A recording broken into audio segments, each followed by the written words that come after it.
बच्चों रात पोर अस 8वीं जमात सुन सबक परान हवाई जहाज। आज अमिक ते सवाल जवाब लेखन। गोडनुक सवाल वुडनुक शौक पूर करने बाबत कुस सामान बनो इंसानन गोडनेथ। जवाब गो वुडनुक शौक पूर करने बाबत बनो इंसानन अख ज्यों ठुप हूँ कान्यू ठुप युस बांस कान्यन हुंद बन्योमुत ओस। दोयिम सवाल गो गुबारस मज बिहित वुडनुक गोडनुक तजुर्बे कमो कोर।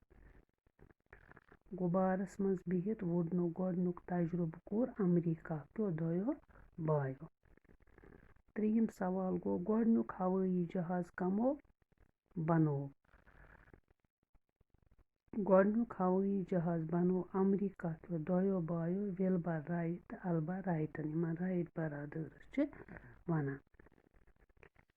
हवाई जहाज़स मज सफ़र करने सत क्या फ़ायदे छु। हवाई जहाज़स मज सफ़र करने सत अस आराम मिलान।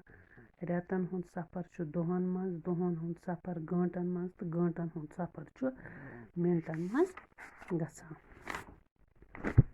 वुचो सो बच्चों अम पत्त बे कम अथ वुच दपान बाव ते हसा वारिया किस्म आसान। यमो मज ग्रंज बाव ते अख किस्म यथ मज गंजरावने यी कह।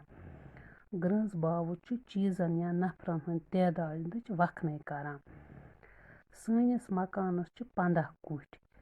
मोहम्मद अकरम येम दफ्तरुक 3यम अफसर। नोव येर दुरुंग। वारिया शीन गोलमुत। मोन बोय 2वीं जमात परान। दपान अत मज हसा सनिस मकानस 15 कुठ अत मज 15। मोहम्मद अकरम येम दफ्तरुक 3यम अफसर गो 3यम। नोव येर दुरुंग अत मज गो दुरुंग ग्रंज बाव। इथे कन वारिया शीन गोलमुत अत मज गो वारिया। मोन बोय 2वीं जमात परान अत मज गो 2वीं। यमन वनान ग्रंज बाव। वन बन यमो जुमलो मज सारन ग्रंज बाव। गोडनुक वारिया लूक आय गई वारिया। तिमो तुल सैठा बोर अत मज गो सैठा। 2 फुक बाल 10 रुपयन गो 2 तो 10 10 रुपये तो अत मज 10 तो 2 यम गई ग्रंज बाव गंजरावो 1 2 3 या 1 2 3 10 तान। अस ते अन कज ताम चूंट गई कज ताम 4 अनमित 5 अनमित 10 अनमित।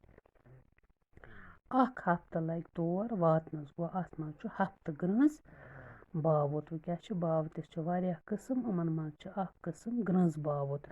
ग्रंज बावत क्या गो युस चीजन या नफरन हंद तैदाद वखने कर। सो वन अस कत्या चीज या कत्या नफर तो तथ वनान ग्रंज बावत। तो तुम करू यह काम तो सुबह बे सवाल लेखन इंशाल्लाह तुम लेखो।